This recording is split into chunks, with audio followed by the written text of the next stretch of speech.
Hey to all the spooks out there. Welcome back to another episode of Spine Chilling Chats, where every Wednesday we dig up the darkest corners of true crime, folklore, history, and the supernatural. I'm Ange. And I'm Manda. That's it. That's it. That's it. Every All week, right. that's it. That's it. Every week. I keep thinking you're going to have this long spiel. Only when it's mine. You know what's funny? I think about this every time we record, but if you guys can't tell, the walls are pink and we have a dark, morbid, fucked up podcast, but the walls are pink. Yeah. It's because we're in my basement and we painted it pink to be my daughter's playroom area. So I know. it just cracks me up every time because I'm just like, it's so bright pink and we do dark, creepy stuff. Okay. So in keeping with the theme for the birthdays for this year, I'm covering Douglas Daniel Clark. And there's trigger warning about children and obviously murder and sexual assault and things like that. So just take it as a blanket for every trigger episode. warning for every episode. There's going to be something that triggers somebody. So just listen with caution. Yes. Okay, so we have Douglas Daniel Clark, or Doug Clark, who was born. Did you just see that flame shoot up? Like a little. He doesn't like us talking about him. Is he dead? He is. Oh, man. He was born March 10th, 1948. And he had an accomplice, Carol Mary Bundy, who we'll get into a little bit later. Bundy, though? I know. Are they related? I don't know. Because that'd be so fitting if they were. It didn't say. They were known as the Sunset Strip Killers, and they killed at least 7 people. So he was the third son of 5 children who were born to retired naval admiral turned international naval intelligence officer. They didn't say his dad's name. He had a comfortable childhood and was known as a military brat because dad was in the military, so they move around everywhere. Yeah. They moved very frequently due to his father's job, of course. He lived in 37 countries, including India, Switzerland, and the Marshall Islands in 1958. I know that would be hard, like moving around constantly. But how awesome. exciting. Yeah. Like to experience all these different places. I haven't even been out of the United States. And he's been to 37 countries. Yeah. Like, that's amazing. Yeah. Speaking of, I get my license today. I had to get a new license to travel because mine was not a real ID. And starting in like May, you have to have a real ID to fly. Yeah. So I was like, I might as well go all out. So I got the one with the passport to Canada, the Virgin Islands, or the islands off Florida, Canada and Mexico, either through car or boat. I can't fly there. Internationally, you can't fly to Mexico or Canada. But if I were to drive or take a boat to the islands, I just need my license. Okay. So that's coming today in the mail. And I was like, yeah, I get to have my little fancy license.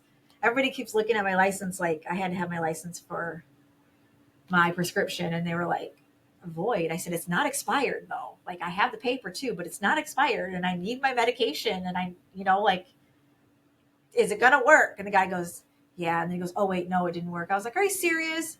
And he's like, no, I'm just kidding. I'm like, you ass. But yeah. So I get to go out of the country eventually. I'm prepared. I'm not prepared. I don't have a passport, but I can. Micah has no interest in going across the sea anyway. So Canada and Mexico is as good as it's going to get. I would like to go to Canada. I want to go to Banff. Where? Banff. Where is that? Banff.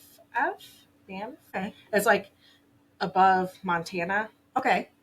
Area, but so like in the middle. It's gorgeous. My Aunt Patty, she is all about adventure and she travels everywhere and they camp and they're hiking and they're just out in the wilderness.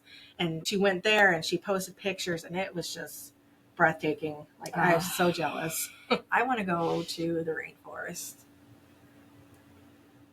I do. I know everybody says it's so crazy because of the spiders and the I don't know if I could because the bugs. I don't know if I could the bugs. But I want to experience it. Or the redwood forest. I want to go to the redwood forest. Yeah.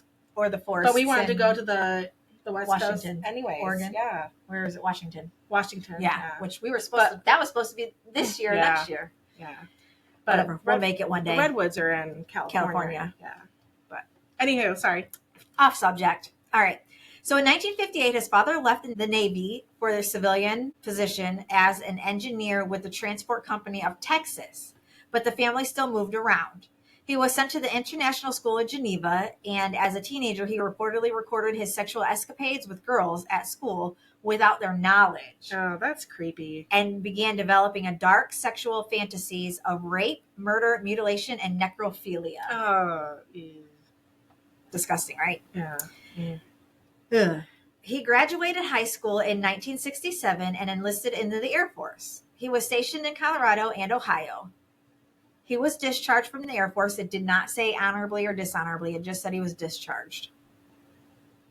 And he kind of just drifted around for the next decade working as a mechanic. He moved to Los Angeles and worked at a steam plant as an operator at the Los Angeles Department of Water and Power. He all of a sudden quit that job and became a boiler operator at the Jergens Soap Factory in Burbank. But he was fired because of his attendance and violent threats that he made against his coworkers. Oh, wow. Yeah. He spent the majority of his spare time in local bars and nightclubs searching for lonely, older women so he could seduce them out of their money. One of the bars that he went to very often was in the area that was called Little Nashville. He met 36-year-old Carol Bundy on Christmas Day in 1979. She was a vocational nurse and a mother of two who had left her abusive husband in January of 1979. So that's really it for him. Like, he had a good childhood. You know, he graduated high school. He went into the military. You know, it's not like he had anything trauma. Traumatic. Yeah. To make him do these things. So now we're going to talk about Carol. She was born August 26, 1942. She had a troubled childhood. Both of her parents were abusive alcoholics, were abusive alcoholics, and her mother died when she was a child. Her father sexually abused her starting at the age of 11. Bundy's father remarried and put her in various foster homes. When she was 17, she married a 56-year-old man. Poor thing. Is that a praying mantis? Yes. Oh, that's cute. It was on my Amazon wish list, and my mother-in-law bought it for me.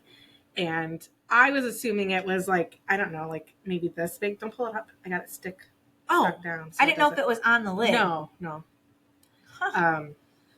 But I was expecting it to be big. I didn't look at the size when I put it on my wish list.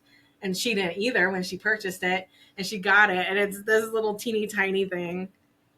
Isn't it cute? Little praying mantis. It's cute. I like praying mantises. Okay. Again, off subject. So when she was 17, she married a 56-year-old man, which is just absolutely fucking disgusting. Shame on him. Exactly. Shame on him. Like, she's young and naive, she's a I child. guess. But at the same time, she had been through a lot since she was 11. Well, younger than that, because her parents were alcoholics. But, like, 17 is a child. My mom got married at 17, but my dad was only 19. Yeah. So it was just two kids in love. Yeah. But they're still together. But he's 56 and she's 17. Yeah, that's nasty. When Bundy met Doug, I was like, I forgot his name already. At the age of 37, she had just escaped her third marriage to an abusive man whom she had two young sons with. She began an affair with her apartment block manager, part-time country singer Jack Murray, and had attempted to bribe Murray's wife into leaving him after his wife compelled him to evict Bundy from the block. Bundy continued to show up regularly to venues where he was singing at, and one of these venues is a bar called Little Nashville. That's where she met Clark in 1980. Clark moved in with Bundy, and they found out they shared the dark sexual fantasies together. Match made in heaven, I guess. Yeah. Bundy and Clark developed an intense sadomasochistic relationship, and Clark frequently brought sex workers back to the apartment to have threesomes. Then Clark took an interest in an 11-year-old neighbor. Mm. Yeah. Bundy helped lure the girl into posing for pornographic photographs. Clark quickly escalated from pedophilia to murder, talking about how much he would like to kill somebody during sex. Now, this is where it gets yucky. It's already yucky. It is already yucky. It's already there. But wait till you hear what he says. He talked Bundy into purchasing 2 pistols for him to use to fulfill his fantasy of killing women during sex and feeling her vaginal contractions as she died during the 1980s. Bundy and Clark are believed to have claimed the lives of at least 7 persons, and they are as followed. But yeah, isn't that gross? That's why. Oh, your nose ring is cute. Oh my God. ADD today, I swear. It's because we haven't seen each other. I know. A little bit. Gosh. Yeah, he wants to feel her contractions during. I'm surprised that they went with a gun, though. I know. Usually, don't you think like, if you're you would into that wanna- kind of stuff, you I would strangle? That sounds so horrible. Like, why aren't you strangling them? Why would you use a gun and do it Yeah, quick? why would you do it quick? Why wouldn't you just Enjoy strangle it. them? Jesus. You know, carry it out for a while. All right. So here are the following victims. The partial remains of 2 victims were found in Los Angeles County, California on January 26, 1980, around 1 p.m. in a riverbed north of Magic Mountain Parkway, west of the Old Road and south of the Valencia sewage treatment plant. Both had been shot to death and are known as the Valencia Jane Does. June 30th, 1980, a group of snake hunters off the Golden State Freeway near Silmer in the San Fernando Valley discovered a woman's mummified corpse. She was identified as 17-year-old Sacramento runaway Marnette Carey Comer. Last seen alive on June 1st. The young prostitute had been dead at least 3 weeks when she was found. You think 3 weeks and she was already mummified? I mean, they say like that's a good thing. Well, this was where? San Fernando, California. Is it like deserty there maybe? Yeah. So being out in the heat, the dry heat, it just mummified her. Yeah. Which June 11th. Yeah. Which I would prefer that than me decomposing and rotting and having bugs and stuff. Melting. Yeah, like just goo. Yeah. Yeah, I guess I get that too. June 11th, 1980, stepsisters Gina Morano, 15, and Cynthia Lee Chandler, 16, vanished from Huntington Beach while trying to meet with friends. They were found the following morning beside the Ventura Freeway near Griffith Park. I'm just thinking, if I was ever mummified like that, like, please buy me a sarcophagus to be put in. I don't want to be in a coffin. Put me in a sarcophagus. Okay. I'll remember that. Yeah. And I'll have to tell. Make I'm sure gonna have to fight with your parents. I get but mummified. Why? Robbie. I know, but your parents are going to be all. But they're not in charge. It would be Robbie's decision, not theirs. I know, but you know how parents And Robbie get. would go with my wishes. Robbie would go with it, yeah. Yeah, he'd be like, but you know cool. how parents can be. They're going to like try to sue now. Or try to do something to stop it. And I'll be like, listen. This is her wish. This is what she wants. Damn it. It's on camera. Yeah, forever. They were found beside the Ventura Freeway near Griffith Park in Los Angeles. Each had been shot in the side of the head. Clark later came home and told Bundy about the 2 teenagers whom he had murdered after picking them up on the Sunset Strip. He had ordered them to perform fellatio on him and then shot them both in the head before taking them to a garage and raping their dead bodies. Yeah. Uneasy Bundy phoned the police admitting to having some knowledge of the murders but refused to provide any clues to Clark's identity. Clark told Bundy that if either of them were apprehended, he would take the blame in the hope that she would be allowed to go free. On June 24th, 1980, Clark killed 2 sex workers, 24-year-old Karen Lee Jones, 20-year-old Exie LaFay Wilson. Jones was found that day behind Burbank, California Steakhouse, murdered by a single gunshot to the head. Later, police were summoned to the Studio City, where the headless body of Wilson had been found by pedestrians. Like, it's all over the place. All over the place. Clark had lured Jones and Wilson into his car, shot them, and dumped their bodies in plain sight, but not before removing Wilson's head. Oh, God. He took her head back to his house and put it in the refrigerator. Bundy, when she saw it, put makeup on it before Clark used it again for another bout of necrophilia.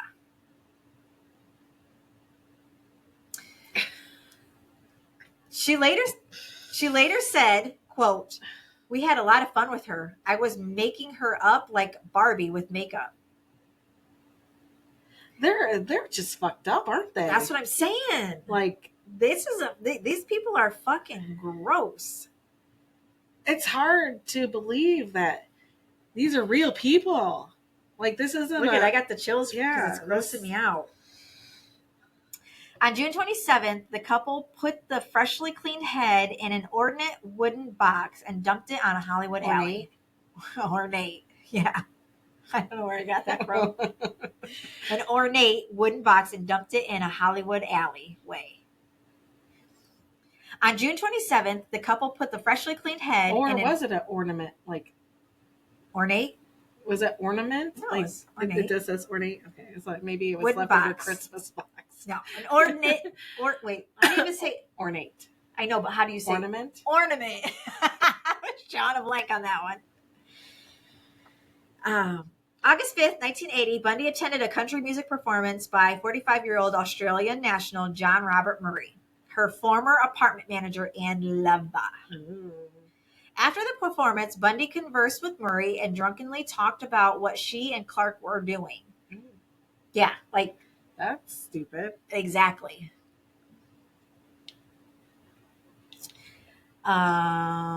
Murray was alarmed and implied that he's going to tell the police, or that he may tell the police.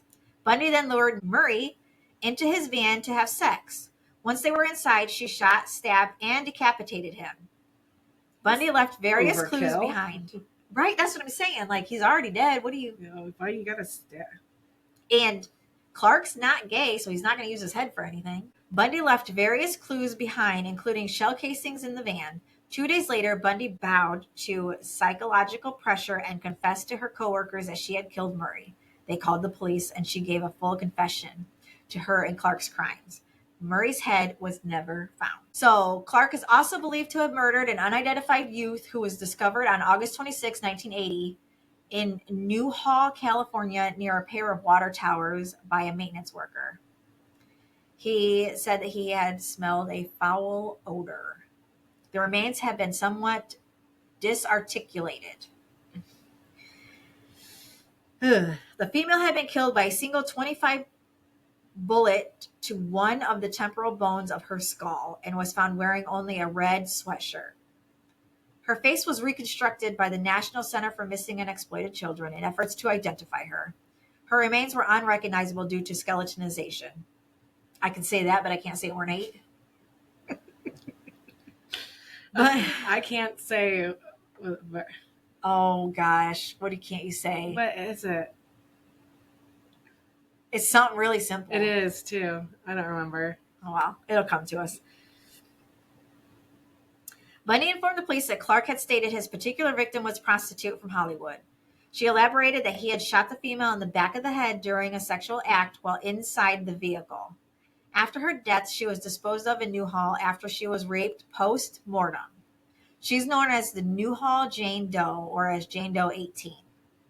Another unidentified female was allegedly killed by Clark after a sexual encounter, based on statements made by Bundy, that he had dumped her body in Tuna Canyon as they drove past the area in late July of 1980. She had been shot in the left side of her forehead, and her clothing had been removed and placed around her hips. The woman was not explicitly described as a prostitute. The woman's partially mummified skeleton was found by a passerby at the base of the hill on August 28, 1980, in a mountainous area in Malibu, California. Doug denied involvement, providing an alibi that placed him hundreds of miles from the scene on the day this victim was killed. The jury, however, decided that he was indeed responsible. She's known as the Malibu Jane Doe, or Jane Doe 99. Kathy, also known as Jane Doe 28, was a female whose remains were recovered on March 2nd, 1981 in Green Valley, California. Only the skull, mandible, and femur, along with some ribs and vertebrae, were recovered. She had been shot in the head, so he's just headshots all over. I mean, at least they're quick. She was allegedly a sex worker who had been killed in late July of 1980 while engaged in a sexual act. Clark claimed Bundy was the shooter and that she had instructed him to drive to the location in Green Valley where she stripped the body naked and disposed of it. Doug also declared that Bundy fondled the victim's body along the way. During the trial phase of their prosecution, documents regarding the victims were misplaced and evidence was ruled irrelevant. Neither Clark nor Bundy was charged for the murder, although it's generally believed that they both were responsible. Those were the victims. Like, these are some fucked up people. Yeah. Like, we've had fucked up people, but these two are... My face this entire time has been...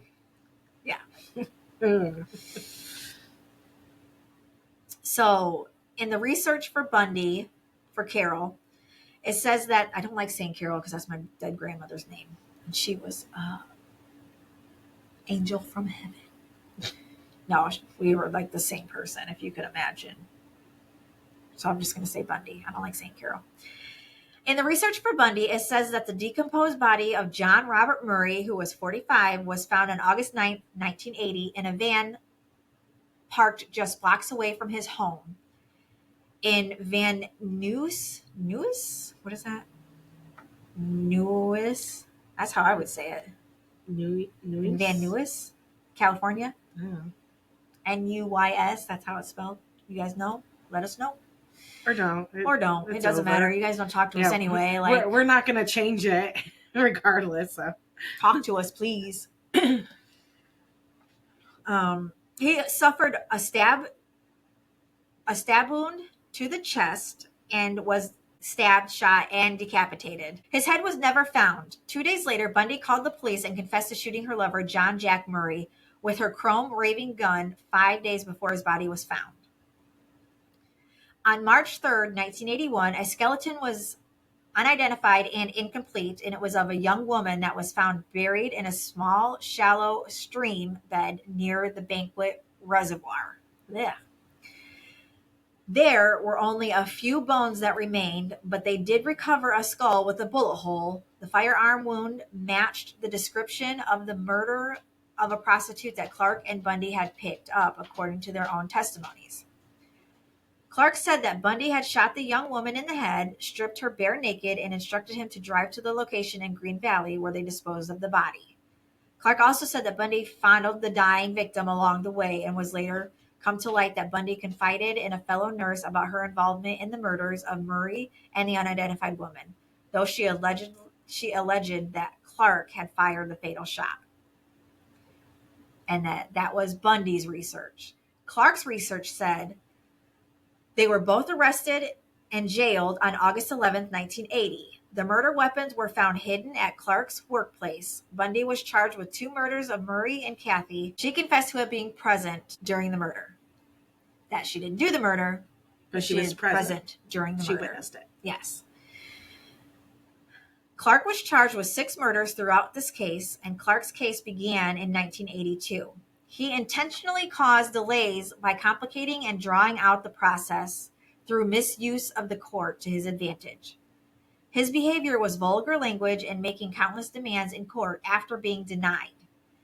He was ultimately granted access to the law library for 2 hours a day, 7 days a week, and proceeded to represent himself while having his court-appointed attorneys for counsel as well. He had gotten a lot of knowledge through the access of the library and used it to make demands, appeals, and contentions that had been addressed before the case could be concluded.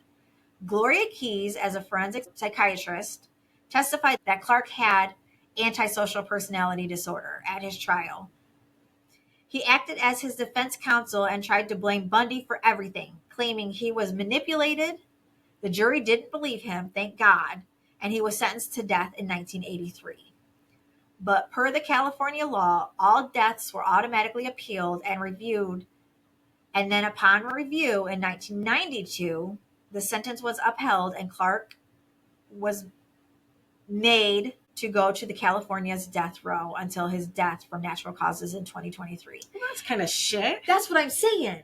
Like, you're on death row, but they have these people on death row for until decades. they naturally die. That's bullshit. Yeah. Bundy made a plea and in return for her testimony was sentenced to 52 years to life in prison. Bundy died at prison from heart failure on December 9th, 2003 at the age of 61. Clark had died of cardiovascular disease at the medical facility on October 11th, 2023 at the age of 75. So it also says that Bundy was arrested on October 11th, 1980 at her home in Burbank. Clark was arrested the same day, and then 2 days later, she was arraigned for the murder of John Robert Murray, or John Robert Jack Murray, and held without bail. Sealed documents in a court session on September 18th of that year, 1980, said that Bundy killed Murray in an effort to prevent him from going to the authorities after she told him that her roommate, Douglas Clark, committed the Sunset slayings. She also told the court that she had to cut off his head to prevent the bullets from being traced back to Bundy's gun. Co-workers testified that she confessed to being present during the murders of a young woman and helped dump her body afterwards. On May 2nd, 1983, she pled guilty to the Los Angeles County Superior Court to the murder of Murray in 1980 and the unidentified woman whose skeleton was found in 1981.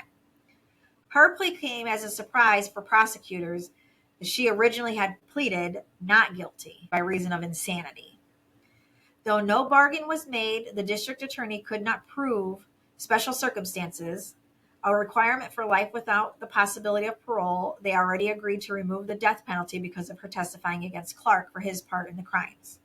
Clark was sentenced to death but died of natural causes on May 31st, 1983. Bundy was sentenced to 52 years to life in prison, 27 years to life for the murder of Murray, and another 25 years to life to be served consecutively for assisting in the death of the unidentified female. She died at the Central California Women's Facility on December 9th, 2003, at the age of 60-something, he said. 61. But yeah, they were some fucked up people. That's gross. It is gross. It's just gross. Like, first off, don't kill people. Secondly, you sure as fuck don't kill people and then have sex with their dead bodies. That's yuck. And do their makeup. And fuck with their heads. Yeah. Don't put people's body parts in your fridge. Yeah. And don't take people's body parts either. Yeah, period. Don't. Just don't. Just don't. Just don't. No. Just no. So yeah. They were definitely made for each other. Yeah, that's really shocking that they found one another. Right. But at the same time, I feel like she did and she helped, but she didn't want to be part of the whole sexual and murder thing. Like I feel like she's just as guilty and she's just as disgusting and she did all the things too. But I feel like it was more Doug than her wanting to do these things, that she just kind of went along for the ride. But you know what I mean? But I did say that she fondled the body as she did. But I feel like she was maybe felt like, and I'm not making excuses for her because she's, like I said, she's disgusting. But I also feel like she wasn't really into it, but she did it because maybe she felt like she had to, or else he would kill her. I don't know. You know what I mean? Like, that's just the vibe from reading all that. That's just the vibe that I get. That she, was wanting to do it, but also was coerced to do it in a way. Maybe. I don't know. But yeah. I know, but they're gross. Yeah. I'm glad they're dead. Me too. Glad they died. Too bad they didn't die sooner. Yeah, I'm sad that they died naturally. Yeah, instead of eye for an eye. Yeah. Assholes. Oh, speaking of assholes? Speaking of assholes, Did you see the latest article about the guy firing squad? No. I can't remember what it was, but the firing squad guy had another article out about the oh, what's it called? What's your shirt? The Doors. Oh, Jim Morrison. I just saw somebody laying. That I'm like, it's like, is he murdered? Is that a murder shirt? No. And I've got Chili from Bluey. Violent. They and my pink walls. Somebody asked in one of the groups that I'm on in Facebook, the Arc Spooky and Macabre and more. It says, does anybody have the video of the guy who was the first since when did I say 20 or 19? So anyway, first to have a firing squad execution in South Carolina in a long, long, long time. And there was a witness describing it as violent and sudden. What do you think it was going to be? Yeah, it's a firing squad. It just happened. That was published March 8th, and it happened on that Friday. But it was Jeffrey Collins, was one of the 3 media witnesses, for the execution of Brad Sigmund. He became the first ever South Carolina death row inmate to be executed by firing squad on Friday night when they did this. He was sentenced to death in 2002 for beating his ex-girlfriend's parents to death with a baseball bat in their Greenville County home in 2001.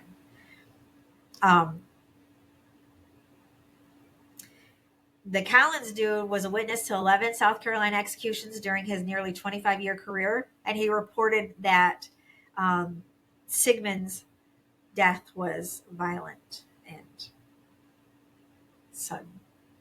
Right? Is that what you said? Yeah. Like, it's a firing squad. It's a firing squad. What did you think was going to happen? Because with a firing squad, how many people? That's what I wanted to know.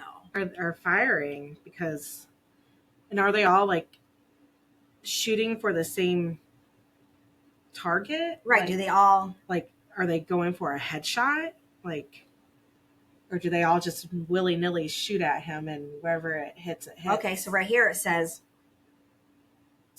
it doesn't really say for sure, but it says about 2 minutes later after Sigmund's lawyer read his final statement, the hood was put over Sigmund's head. An employee opened the black pull shade that shielded where the 3 prison system volunteer shooters, 3 were at. About volunteers? 2 minutes. Volunteers. Who would volunteer to do that? That's such a fucked up thing to volunteer for. Like, I understand somebody's got to do it, but no. Like, oh, me, yeah. Let me kill somebody. I'll do it.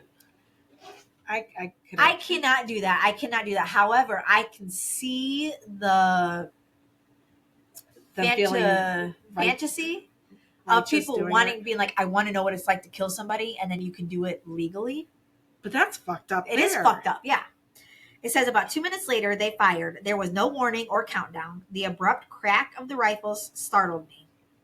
And the white target with the red bullseye that had been on his chest, standing out against his black prison jumpsuit, disappeared instantly as Sigmund's whole body flinched. It reminded me of what happened to the prisoner 21 years ago when the electricity jolted his body.